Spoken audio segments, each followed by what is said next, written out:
लोग आज भगवत गीता के 9वें अध्याय के 20वें श्लोक को देख रहे हैं। मेरे पीछे माइक बोलिए। त्रैविद्यमां सोमपः पूत पापा त्रैविद्यमां सोमपापुत पापा यज्ञैरिष्ट्वा स्वर्गगतिं प्रार्थयन्ते यज्ञैरिष्ट्वा स्वर्गतिं प्रार्थयन्ते ते पुण्यमासाद्य सुरेन्द्रलोकम् ते पुण्यमासाद्य सुरेन्द्रलोकम् अश्नन्ति दिव्यान् दिवि देव भोगान्। अश्नन्ति दिव्यान् दिवि देव भोगान्। त्रैविद्या का अर्थ है तीनों वेदों की विद्या। इसके द्वारा वह यज्ञ करते हैं और उसमें यज्ञ में सोमरस होता है। सोमरस शराब नहीं होती है, सोमरस होता है जो यज्ञ में अर्पित होता है, उसको पीते हैं। पूत पापा मतलब अपने पापों से शुद्ध होकर के स्वर्ग स्वर्ग स्वर्ग स्वर्ग जाने के लिए, स्वर्गति मतलब स्वर्ग जाने के लिए प्रार्थना करते हैं। तो इस प्रकार से वह पुण्य लोगों को प्राप्त करते हैं। सुरेंद्र लोग मतलब इंद्र के लोग इत्यादि को प्राप्त करते हैं। अष्टांति मतलब भोगते हैं। दिव्यान दिव्य देव भोगान, वहां देवताओं को प्राप्त होने वाले दिव्य भोगों को वो प्राप्त करते हैं। जो वेदों का अध्ययन करते तथा सोमरस का पान करते हैं वे स्वर्ग प्राप्ति की गवेषणा करते हुए अप्रत्यक्ष रूप से मेरी पूजा करते हैं। वे पाप कर्मों से शुद्ध होकर इंद्र के पवित्र स्वर्गिक धाम में जन्म लेते हैं, जहां वे देवताओं का सा आनंद भोगते हैं। गीता भूषण टीका। अपने भक्तों की वृत्ति को कहकर उनकी विशेषता का बोध कराने के लिए अपने से विमुख लोगों की वृत्ति को भगवान अब 2 श्लोकों में कह रहे हैं। अपने से विमुख मतलब जो भगवान कृष्ण की भक्ति नहीं करते, देवताओं की पूजा करते हैं। 3 प्रकार की विद्या के समाहार को त्रैविद्या कहा जाता है और जो इसका अध्ययन करते हैं और उसको जानते हैं उन्हें त्रैविद्या कहते हैं। समाहार मतलब एक साथ, 1 2 3 तीनों सब्जेक्ट पढ़ ले जिसने तो उसको त्रैविद्य कहा जाएगा। इसका अर्थ है जो वेदों में वर्णित कर्मों को करने के प्रति समर्पित रहते हैं। मूलतः बात होगी कि वो कर्मकांड करते हैं। इसलिए यद्यपि वे यह नहीं जानते हैं कि इंद्र या अन्य देवता के रूप मेरे ही रूप हैं और वे उन रूपों में अवस्थित मेरी ही पूजा कर रहे हैं, विभिन्न प्रकार के यज्ञ करने के द्वारा जिनका वर्णन 3 वेदों में किया गया है। वासुदेव परा वेदा वासुदेव परा मखे वासुदेव परम ज्ञानम वासुदेव परा, ऐसे करके श्लोक है भागवत का कि वासुदेव पर ही मतलब जितने भी यज्ञ हैं, वेद हैं, सब कुछ भगवान वासुदेव को जानने के लिए हैं। लेकिन ये लोग जो 3 प्रकार की विद्या में नियोजित रहते हैं वह इसको नहीं समझ पाते। वो सोचते हैं कि वेदों का उद्देश्य क्या है। नान्यद अस्तित्ववादिनः, ये जो वेदवादी हैं वो कहते हैं कि वेद का उद्देश्य यही है कि हम पुण्य करें और पुण्य करके स्वर्ग की प्राप्ति कर लें। ये बात यहाँ पे बोल रहे हैं तो कह रहे हैं ये नहीं समझ पा रहे हैं कि वेदों का उद्देश्य भगवान कृष्ण को जानना है और कृष्ण को भक्ति के द्वारा जान सकते हैं। ये सब बात नहीं जानते, लेकिन तीनों विद्याओं को जानते हैं। यज्ञ शेष यानी यज्ञ का उच्चिष्ट सोम का पान करके और पापों से शुद्ध होते हुए जो उनकी स्वर्ग प्राप्ति में बाधा होते, वे स्वर्ग जाने की प्रार्थना करते हैं। यह समझना चाहिए कि उनको जो भी भोग प्राप्त होता है वे मेरे द्वारा ही दिए जाते हैं। ये ध्यान देना चाहिए कि जो भी भोग स्वर्ग में हैं वे भगवान की भक्ति से प्राप्त होने वाली जो सुख, अनंत सुख है, उसका एक अंश मात्र है। इसीलिए बोला जा रहा है कि अगर कोई व्यक्ति स्वर्ग जा रहा है तो वह भगवान वासुदेव का ही पर है। वासुदेव पर है मतलब स्वर्ग के जितने भोग हैं वह भी वासुदेव पर ही हैं।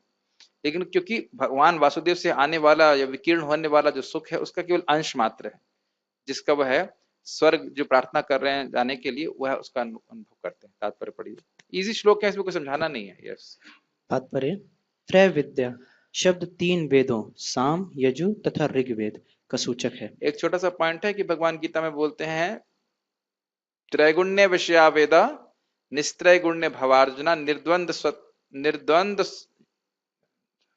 निर्द्वंद नित्य सत्वस्थो निर्योग क्षेम आत्मवान। कि ये जो गुण है, ये वेद इत्यादि हैं, ये तीनों गुणों से संबंधित हैं, उनका मैनेजमेंट करते हैं वो। और इससे तुम निस्त्रय गुण्य भवार्जुना, तुम गुणातीत हो। मतलब जो वेद कर्मकांड इत्यादि बता रहा है वो गुणत्रय धर्म का है, मतलब तीनों गुणों के अनुसार धर्म है। लेकिन जो भगवान श्री कृष्ण की भक्ति है वह निर्गुण होती है। तो भगवान यही कह रहे हैं कि अर्जुन तुम इस कर्मकांड में न फंस करके मेरी भक्ति करके गुणातीत हो जाओ। तो ये लोग नहीं समझ पाते, इसलिए वो गुणों में फंसे रहते हैं। यस। जिस ब्राह्मण ने इन तीनों वेदों का अध्ययन किया है वह त्रिवेदी कहलाता है। जो इन तीनों वेदों से प्राप्त ज्ञान के प्रति आसक्त रहता है इसका समाज में आदर होता है। दुर्भाग्यवश वेदों के ऐसे अनेक पंडित हैं जो उनके अध्ययन के चरम लक्ष्य को नहीं जानते। इसलिए कृष्ण अपने को त्रिवेदियों के लिए परम लक्ष्य घोषित करते हैं। वास्तविक त्रिवेदी भगवान के चरण कमलों की शरण ग्रहण करते हैं और भगवान को प्रसन्न करने के लिए उनकी शुद्ध भक्ति करते हैं। भक्ति का सूत्रपात हरे कृष्ण मंत्र के कीर्तन तथा साथ साथ कृष्ण को वास्तव में समझने के प्रयास से होता है। मतलब भगवान का नाम और भगवत गीता भागवत से भगवान का दिव्य ज्ञान और दिव्य नाम, ये दो पटरियां हैं जिसपे हमारी आध्यात्मिक रेल तेजी से चलती है। अगर एक पटरी उखाड़ देंगे तो रेल भग जाएगी। इधर दिव्य ज्ञान भी हमें ग्रहण करना होता है और दिव्य नाम का भी उच्चारण करना होता है। यस। दुर्भाग्यवश जो लोग वेदों के नाम मात्र के छात्र हैं वे इंद्र तथा चंद्र जैसे विभिन्न देवों की को आहुति प्रदान करने में रुचि लेते हैं। ऐसे प्रयत्न से विभिन्न देवों के उपासक निश्चित रूप से प्रकृति के निम्न गुणों के कल्मश से शुद्ध हो जाते हैं। हाँ, यानी कि रजगुण और तमोगुण से। एक व्यक्ति ने आज मुझसे प्रश्न किया, हम तो नहीं देख रहे हैं कि आजकल जो देवता के उपासक हैं वह तमोगुण और रजगुण से रहित हैं। तो मैं उनको बोला कि ये बात सही है, लेकिन ये समझना चाहिए कि इस समय कोई देवता की उपासना ठीक से कर ही नहीं रहा है, विधि विधान के अनुसार नहीं कर रहा है, क्योंकि ब्राह्मण नहीं इस प्रकार यज्ञ करने के लिए। अगर इस प्रकार से यज्ञ करता है और देवोपासना करता है तो जैसे भगवान गीता में बताते हैं ऊर्ध्वम गच्छन्ति सत्वस्ता, तो वह रजोगुण तमोगुण से क्रमशः मुक्त होंगे और सतोगुण में स्थित होकर के देवताओं के लोक में जाएंगे। यस। फलस्वरूप वे उच्चतर लोकों तथा महरलोक, जनलोक, तपलोक आदि को प्राप्त होते हैं। एक बार इन उच्च लोकों में पहुंचकर वहां इस लोक की तुलना में लाखों गुना अच्छी तरह इंद्रियों की तुष्टि की जा हाँ, लेकिन सकती है। जीव कहीं भी सुखी नहीं हो सकता है। तो वो सुखी होगा नहीं तो फिर आगे और सुख की तलाश करेगा, फिर क्रमशः प्रगति करेगा और हो सकता है कि भगवान की भक्ति में आ जाए। अगर मतलब उब जाएगा तो सोचेगा कि क्या इससे ऊपर भी परे कोई सत्यता है, और तब भगवान के भक्तों का संग होगा तो फिर भक्ति को स्वीकार करेगा। ये नहीं सोचना चाहिए कि उबने मात्र से भक्ति मिल जाएगी, लेकिन एक एक पृष्ठभूमि तैयार हो रही जिसमें वह भगवान की भक्ति कर सकता है। तो इस श्लोक में हमने ये सीखा कि जो लोग भगवान श्री कृष्ण के भक्त नहीं है वो देवताओं की उपासना करते हैं, यज्ञ इत्यादि करते हैं और वह अपने पाप कर्म से शुद्ध होकर के उनके लोक में चले जाते हैं। ठीक है, लेकिन ये इसका अर्थ ये नहीं कि वो मुक्त हो जाते हैं। ठीक है, आगे इसको बताया जाएगा किस प्रकार से देवता, इस नेक्स्ट अगले श्लोक को देखेंगे कि किस प्रकार से देवताओं के लोक में जाने से व्यक्ति ऐसा नहीं हमेशा रहता है, वह नीचे गिरता है। तो ये बात वो समझते नहीं है कि देवता के लोक और देवता वहां प्राप्त भोग बड़े हो सकते हैं, लेकिन अनंत काल के लिए नहीं प्राप्त है। तो इसलिए इसको श्लोक को देखते हैं। ते तं भुक्त्वा स्वर्गलोकं विशालम् ते त्वं भुक्त्वा स्वर्गलोकं विशालम् क्षीणे पुण्ये मर्त्यलोकं विशन्ति क्षीणे पुण्ये मर्त्यलोकं विशन्ति एवं त्रयी धर्ममनुप्रपन्ना एवं त्रैधर्ममनुप्रपन्ना गतागतं कामकामा लभन्ते। गतागतं कामकामा लभन्ते। ते तम भुक्त्वा, तम मतलब उन भोगों को भुक्त्वा भोग करके, स्वर्ग लोकम विशालम, कैसे भोग हैं, बहुत विशाल भोग हैं। कौन बोल रहा है? भगवान कृष्ण। भगवान कृष्ण कह रहे हैं कि स्वर्ग लोक के भोग बहुत विशाल हैं, मतलब रियली बहुत विशाल है। अभी हम कितना खा सकते हैं? आहार निद्रा भय मिथुन करें तो कितना कर सकते हैं? नहीं कर सकते। लेकिन वहां कोई लिमिट नहीं है, जितना चाहो उतना खाओ, जितना और इंद्रिय तृप्ति करना चाहते हो करो। तो ऐसी स्थान है, और ये सब सुन करके वो लोग बड़े प्रसन्न होते हैं और इस कारण से उस प्रकार के यज्ञ इत्यादि करते हैं। लेकिन दूसरी लाइन देखिए, क्षीणे पुण्य मर्त्य लोकम विशंति, उनका पुण्य धीरे धीरे समाप्त हो जाता है। वहां उनको ये सुविधा नहीं दी जाती कि वो पुण्य और इकट्ठा कर सकें, और मृत लोक में गिरते हैं। इसका वर्णन हम लोग ने छांदोग उपनिषद की पंचाग्नि विद्या के संबंध में किया था 8वें अध्याय में। याद आ रहा है ना? कुछ कुछ किया था उस। हाँ, तो इस साइकिल में व्यक्ति फंसा रहता है। एवं त्रयी धर्म अनुप्रपन्ना, जो इस प्रकार से तीनों धर्म यानी तीनों वेदों के धर्म का शरणागत होते हैं, शरण लेते हैं, तो गत आगत मतलब गए और आगत आ गए, ऐसे है। ऊपर जाते हैं फिर नीचे आ जाते हैं, ऊपर जाते हैं फिर नीचे आते हैं। जैसे आप देख सकते हो कि एक मेले में एक झूला होता है जिसमें ऊपर जाते हैं फिर नीचे आते हैं, फिर ऊपर जाते हैं फिर नीचे आते हैं, ऐसे हो रहा है, लेकिन बाहर नहीं निकल रहे हैं, ये ध्यान देना चाहिए। ठीक है। ध्रुव महाराज विमान का उदाहरण देते हैं, क्या उदाहरण देते हैं बताइए। मैंने, मेरे को याद नहीं है अभी। वो श्लोक बोलते हैं, उसमें बताते हैं कि ललितम पतितम विमानात, कि जैसे विमान जाता है तो उसमें जब तक फ्यूल रहता है तब तक वो ऊपर रहता है, फ्यूल खत्म होता है उसको नीचे आना ही पड़ता है। उसी तरह से जो व्यक्ति का पुण्य है वो स्वर्ग लोक में रहता है, लेकिन नीचे आना अच्छा पड़ता उदाहरण है। जिस प्रकार से एक हवाई जहाज ऊपर चढ़ता है और अगर उसको पेट्रोल ना मिले तो नीचे आ जाता है, तो वहां पेट्रोल भरने की व्यवस्था नहीं है। ठीक है, उसी प्रकार से जो लोग देवता लोक में जाते हैं उनको पुण्य प्राप्त, जब पुण्य उनके क्षीण हो जाते हैं तो वो नीचे गिरते हैं। एक बात ध्यान रखना होगा कि जो असफल भक्त है, जब उसको स्वर्ग प्राप्त होता है तो उसके संग पुण्य क्षीण होने की बात नहीं होती है। जब वह ऊब जाता है भोगों से, तब वह नीचे गिरता है। नीचे गिरना नहीं कहना चाहिए, नीचे आता है। इसका प्रमाण है, प्रमाण है, अभी मैं पढ़ के आया इसको। 11वां स्कंद 26वां अध्याय, आयल गीत, बहुत सुंदर है, जिसमें उर्वशी लोक में ये याति महाराज चले जाते हैं क्योंकि भगवान के भक्त रह चुके हैं, इसमें लिखा हुआ है। तो फिर वह एकदम, मतलब उनको निर्वेद हो जाता है कि क्या मैं, क्या पढ़, मैं कहाँ अपना जीवन बर्बाद कर दिया उसमें। एकदम निर्वेद हो जाता है उनको कि क्या मैं समय बर्बाद कर दिया भोगों में पढ़ करके। तो फिर वह निर्धारित कर लेते हैं कि नहीं, इसे कुछ रखा नहीं, इसमें मैं भगवान की भक्ति ही करूंगा। तो ये एक भक्ति का बड़ा सुंदर गुण है कि आपको धीरे धीरे भोगों से निर्वेद कर देती है। निर्वेद मतलब हम नहीं चाहिए सब, भले ही हम भोग की प्रवृत्ति के संग भक्ति में आए, लेकिन भक्ति करते करते, भक्ति की कृपा से, भक्ति देवी की कृपा से अपने आप ही उस जगह से, भोगों की प्रवृत्ति से हमें, क्या कहेंगे इसको, निर्वेद ही कहेंगे, निर्वेद समझते हो नहीं चाहिए हमको, इस प्रकार की भावना आ जाती है। काम कामा लभंते, काम कामा का अर्थ प्रपद क्या कह रहे हैं, इंद्रिय सुख, काम को कामना, हाँ इससे पहले भागवत में भी आया था, काम की कामना में। तो इसी तरह काम कामा लभंते, यानी कि जो इंद्रिय सुख के पीछे भाग रहे हैं उन्हें क्या प्राप्त होता है, गत आगत, ऊपर जाओ और नीचे जाओ, ठीक, यही प्राप्त होता है। इस प्रकार जब वे उपासक विस्तृत स्वर्गिक इंद्रिय सुख को भोग लेते हैं और उनके पुण्य कर्मों के फल क्षीण हो जाते हैं, तो वह मृत्यु लोक में पुनः लौट आते हैं। इस प्रकार जो तीनों वेदों के सिद्धांत में दृढ़ रहकर इंद्रिय सुख की गवेषणा करते हैं, उन्हें जन्म मृत्यु का चक्र ही मिल पाता है। गीता भूषण टीका। स्पष्ट है, देखियो मैं कुछ जब बहुत ज्यादा व्याख्या नहीं करनी होगी, जबरदस्ती व्याख्या नहीं करूंगा, मतलब आपको एकदम स्पष्ट है। खाली इसलिए समझ रहे आचार्य कि जो स्वर्ग जाने के लिए कोई खास इच्छा नहीं करनी चाहिए भक्त। ऐसे लोग जिन्होंने स्वर्ग के लिए प्रार्थना की थी, वे स्वर्ग के भोग भोगने के बाद मृत्यु लोक में प्रवेश करते हैं, जैसे ही उनके पुण्य क्षीण हो जाते हैं जो उन्हें स्वर्ग लेकर गए थे। पंचाग्नि विद्या के अनुसार वे ब्राह्मण आदि वंशों में जन्म लेते हैं। चलो पंचाग्नि विद्या को रिमाइंड किया जाए। यज्ञ किया श्रद्धा के संग, तो श्रद्धा को अर्पित किया अग्नि में, उससे उसे क्या प्राप्त होता है, मृत्यु के समय देवता लोग उसे देवलोक ले जाते हैं, सोम राजा अर्थात सोम राजा जैसा शरीर देते हैं।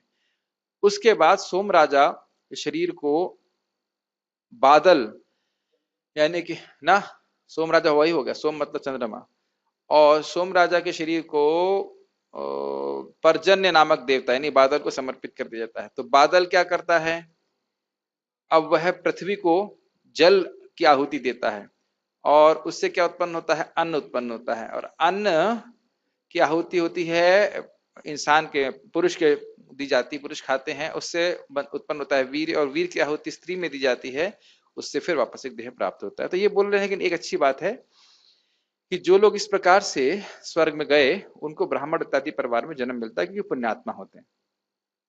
अब क्या कह रहे हैं, फिर से वेदों में वर्णित त्रैविद्य के कर्मों को करके वे स्वर्ग जाने की इच्छा रखते हैं, और इस तरह वह इस प्रकार इस जगत में बारंबार जन्म लेते रहते हैं। मतलब गतागतम काम काम लवंते को समझा रहे हैं कि भाई वो स्वर्ग में गया, फिर लौट के आया, फिर ब्राह्मण बना, फिर क्योंकि पहले का संस्कार है तो फिर से वह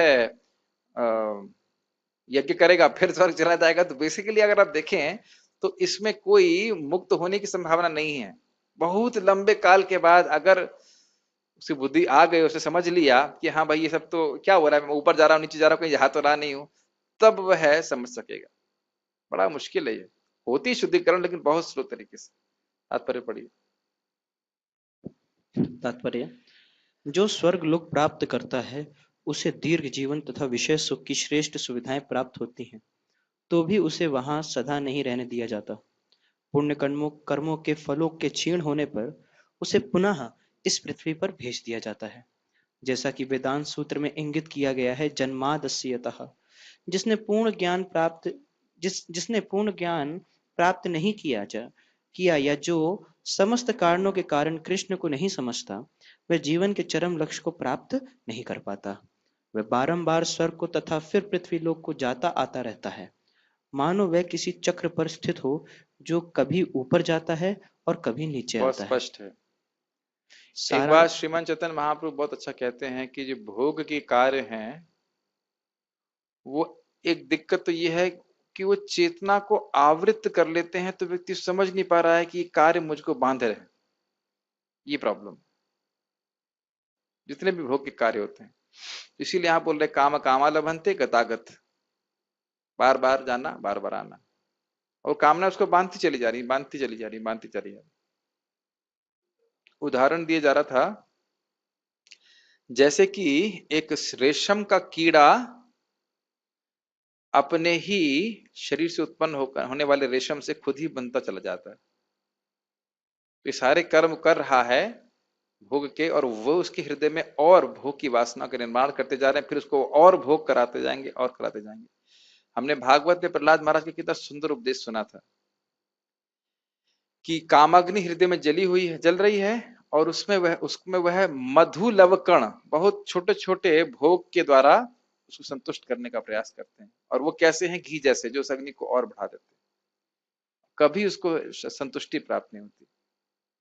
तो आप कहेंगे कि अरे, तो उसको समझ में क्यों नहीं आ रहा है? तो हमने अच्छे से, अगर आपको याद हो, कमेंट्री में बताया गया था कि वह उन मधुकणों को या भोग की सामग्री को इकट्ठा करने में इतना व्यग्र है कि वह ये समझ ही नहीं पा रहा है कि जीवन व्यतीत हो रहा है। भोग का ये स्वभाव ही है कि हम ये भूल जाते हैं कि हमको मरना है। हम ये भूल जाते हैं कि हमारा समय व्यतीत हो रहा है और बहुत तेजी से जा रहा है। भोग में स्पेशली ऐसा होता है, तपस्या करेंगे तो तुरंत दिखता है, अरे बहुत टाइम हो गया जब कर रहे हैं, बहुत टाइम हो गया भागवत सुन रहे हैं। लेकिन भोग में ऐसी हमारी प्रवृत्ति नहीं रहती। हमेशा ये लगता है, अरे इतना समय निकल गया। होता है कि नहीं? तो जब तक व्यक्ति भक्तों के संग में आकर के अपने भगवान कृष्ण के बारे में ज्ञान को प्राप्त नहीं करता है, वो इसी चक्र में फंसा रहेगा। चलिए पढ़िए। उबता कब है? पता नहीं कब उबता है, कितने साइकिल के बाद उबेगा हम नहीं कह सकते कुछ। सिद्धांत तो है ये कि उब जाता है व्यक्ति, क्योंकि ये भोग आत्मा को टच नहीं करते हैं। कितने जन्मों के बाद करेगा इसका कुछ नहीं कह सकते। बहुनाम जन्मनाम अंत लिखा है, अब कितने जन्म के, ये लिखा है कितने जन्म के बाद। बहुनाम का मतलब एक से अधिक, कितने जन्मों के बाद ये हम नहीं कह सकते। जब तक एक भक्त से मुलाकात नहीं होती। हाँ, ये भी है। ऐसा जरूरी नहीं है, क्योंकि देखिए जो कर्म कांड से ज्ञान कांड में जा रहा है, जरूरी नहीं है वो भक्तों के संग से जाए। कर्मकांड से ज्ञान में कांड करने जाने वाला व्यक्ति भी जरूरी नहीं है। कर्मकांड वो करते करते करते करते स्वाभाविक है, वह ऑब्वियसली वह कुछ नियम भी पालन कर रहा है। तो रजोगुण से तमोगुण, तमोगुण से रजोगुण, रजोगुण से सतोगुण करते करते करते करते फिर उसको समझ में आएगा कि भाई इसमें कुछ है नहीं। लेकिन ये बहुत समय लगेगा। हाँ, भक्तों के संग आया तो बहुत तेजी से प्रगति हो जाएगी। भक्ति में आ गया तो फिर तो बहुत तेजी से में आ जाएगा। देखिए, भक्ति में आएगा तो जरूरी नहीं इसके पास ज्ञान होना चाहिए। वो कितना भी तमोगुण में हो, रजोगुण में हो, भक्त संग में आकर के वह पूरी तरह से शुद्ध हो सकता है। लेकिन इसमें क्रमिक विकास होता है। तमो से रजो, रजो से सतो, सतोगुण में आने से कुछ अनुभूति होती, समझ में आता है कि मैं आत्मा हूं, ऐसे करके बात समझ में आती है। लेकिन ये कितने जन्मों के बाद होगा, यह कोई शास्त्र में वर्णन नहीं। होगा बहुत समय के बाद, लेकिन कब, कितना, किस संग, क्या, ये सब कोई वर्णन नहीं। सिद्धांत ये कि होता जरूर है, क्योंकि भोग जो है आत्मा को टच नहीं कर सकते। अब इंद्र कहाँ सुखी हो रहे हैं, सॉरी निर्वेद हो रहा कहाँ इंद्र को? जो भोग में पड़े हुए राजा है कहाँ नहीं हो रहा है। लेकिन अब देख सकते हैं हम, नलकुबेर और मणिग्रीव गंगा जी में भी भोग कर रहे थे। रूपा जी इस बात को बोलते हैं वहां पे। अब गंगा जी के स्पर्श से वो ठीक नहीं हो रहे थे उस समय। रूपा जी उसमें स्पष्ट लिखते हैं, हर कुछ, हर वस्तु अपनी चेतना पे निर्भर करता है। तो अपितु गंगा जी को देख के उनके हृदय में और भोग वासना का निर्माण हो रहा था। लेकिन नारद जी का दर्शन हो गया तो वो शुद्ध हो गए। भक्तों का स्पेशल गुण है ये, शुद्ध भक्तों का। तो अगर भक्तों का संग क्यों हो गया, नारद जी वहां क्यों चले गए, इस पर तो कुछ शास्त्र कुछ बोल नहीं रहा है। नारद जी को एकदम से क्या आ गया, तो यही कहा जा सकता है कि भगवान की कृपा कब जीव पे हो जाए आप कुछ नहीं कह सकते, क्योंकि उनके कर्म कर्म तो ऐसे थे ही नहीं कि नारद जी का दर्शन प्राप्त होता। इसलिए शब्द साधुगण आता तो है स्वेच्छा से। यदृच्छया, शब्द आता है यदृच्छया। भक्त लोग पूरी तरह से सम पूरी तरह से वह सराट हैं अपनी कृपा देने में। नारद जी किसी को भी कृपा दे सकते हैं, उसके कर्मानुसार नहीं देते। तो भक्त से अगर संग हो जाएगा तो बड़ी जल्दी से हम चक्र से बाहर आ सकते हैं। यस। सारांश यह है कि वह वैकुंठ लोक ना जाकर स्वर्ग तथा मृत्यु लोक के बीच जन्म मृत्यु चक्र में घूमता रहता है। अच्छा तो यह होगा कि सच्चिदानंदमय जीवन भोगने के लिए वैकुंठ लोक की प्राप्ति की जाए, क्योंकि वहां से इस दुखमय संसार में लौटना नहीं हाँ, होता। लेकिन ऐसे लोग क्योंकि कर्म मार्ग में पड़े हुए हैं, भोग मार्ग में पड़े हुए हैं, इसलिए बस बात को समझ नहीं पाते। अगला श्लोक हम देखते हैं।